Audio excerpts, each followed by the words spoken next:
Olá, amados irmãos e irmãs, com muita alegria, hoje, dia 22 de janeiro, da segunda semana do tempo comum, dia de sábado, nos colocamos na presença do Senhor e imploramos a Mãe de Deus e nossa, que interceda a Deus Pai, por cada filho e por cada filha. Você que está chegando agora no canal do YouTube de nossa paróquia, te convido a se inscrever, a deixar o seu like, a deixar o seu comentário, mas sobretudo, envie hoje para alguém o Evangelho. O Evangelho é vivo, atuante, eficaz, mas sobretudo salvífico, pois é palavra de Jesus, é o próprio Jesus, a palavra encarnada.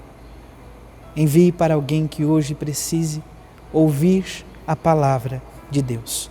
Iniciemos este momento traçando sobre nós o sinal do cristão. Em nome do Pai, do Filho e do Espírito Santo. Amém. A graça e a paz de nosso Senhor Jesus Cristo, o amor do Pai e a comunhão do Espírito Santo esteja sempre convosco. Bendito seja Deus que nos reuniu no amor de Cristo. Amados irmãos e irmãs, o Evangelho de hoje se encontra em São Marcos, capítulo 3, versículos 20 e 21. O Senhor esteja convosco. Ele está no meio de nós. Proclamação do Evangelho de Jesus Cristo, segundo Marcos. Glória a vós, Senhor. Naquele tempo, Jesus voltou para casa com os discípulos. E de novo se reuniu tanta gente que eles nem sequer podiam comer. Quando souberam disso, os parentes de Jesus saíram para agarrá-lo, porque diziam que estava fora de si. Palavra da salvação. Glória a vós, Senhor. Hoje a igreja ainda nos dá a oportunidade de celebrar a memória de São Vicente Diácono, de São Vicente Palote, e todo sábado, como bem sabemos, é dedicado à Mãe de Deus e nossa. Por isso, o sábado também pode ser celebrada a memória de Nossa Senhora no sábado. Amados irmãos e irmãs, o Evangelho de hoje é curtinho, mas de um sentido muito profundo. Para compreendermos ainda melhor, é importante voltar o olhar para a primeira leitura. A primeira leitura é o início do segundo livro de Samuel. Nós estamos acompanhando a história, então, do livro de Samuel. Samuel, que é o último dos juízes e o primeiro dos profetas, porque com o início da monarquia se instaura então o tempo dos profetas, aqueles que denunciam as iniquidades, as injustiças referentes então ao governo daquele contexto para com o povo, para com os menos favorecidos. Mas a leitura de hoje, amados irmãos e irmãs, de um modo específico nos traz a informação, poderíamos assim dizer, de que as tropas de Saul, elas são abatidas junto com Jonatas. Então, Saul e Jonatas, eles foram abatidos em guerra. Eles foram abatidos. E Davi tinha uma amizade muito profunda, ou melhor, reconhece, poderíamos assim dizer, dentro desses dois homens, ou diante desses dois homens, uma amizade profunda, sincera, verdadeira. E vai, de certa maneira, convocar o povo e fazer com que eles também possam, amados irmãos e irmãs, chorar por esta situação. Jonatas foi morto sobre as tuas alturas, sobre batalha, plena batalha. Então ele diz assim ao povo: choro por ti, meu irmão Jonatas. Davi, que tem este amor, este carinho por este amigo Jonatas. E ele vai dizer assim: tu me eras tão querido, tua amizade me era mais cara que o amor. Ele vai dizer isto. como assim então ele está sofrendo junto à comunidade por esta realidade. Então a primeira leitura tem como pano de fundo, amados irmãos e irmãs, o ódio e a crueldade. O ódio e a crueldade, sobretudo, de um rei que está buscando conquistar. E aqui nós podemos dizer, sobretudo, há um conflito entre Saul e Davi. Então Saul mata o amigo de Davi, Jonatas. Então esse ódio, essa crueldade, realça de certa maneira, amados irmãos e irmãs, a força de um império, mas por outro lado também destaca a lealdade de Davi para então com Deus e para com este amigo, o seu amigo Jonatas. Nós somos convidados então a vivenciar este grande mistério, o mistério de um amor profundo para com Deus e fazendo um pouco eco com aquilo que ouvíamos há não muito tempo, perceber esta ação de Deus que nos confiam amigos que nos levam a Deus.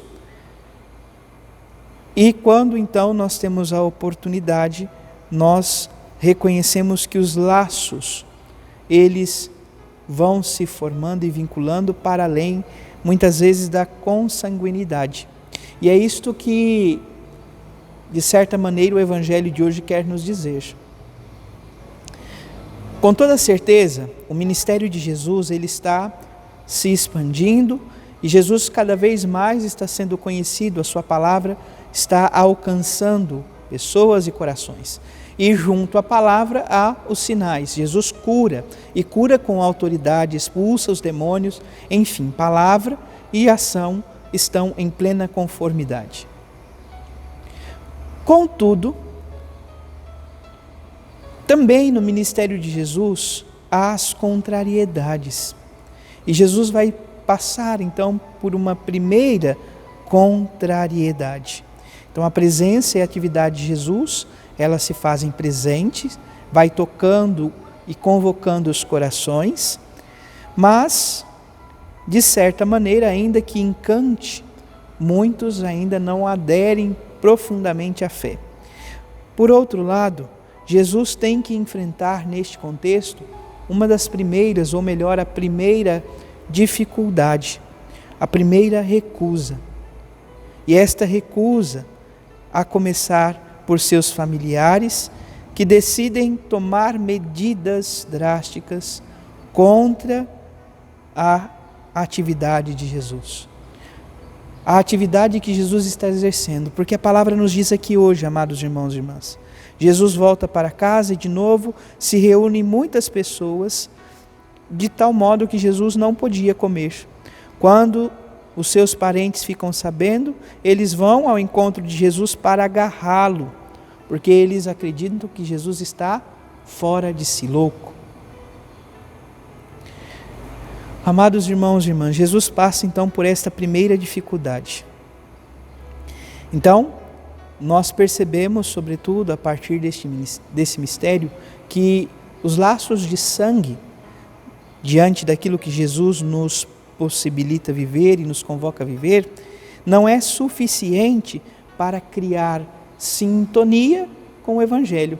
Então, os familiares neste contexto conheciam Jesus, mas não acolhem aquilo que Jesus está falando, estão preocupados pelo fato dele não estar se alimentando, dizendo que ele está fora de si, está com problema. Por outro lado, os que vão ao encontro de Jesus, na grande maioria, têm fome e sede das palavras de Jesus e da sua ação salvadora.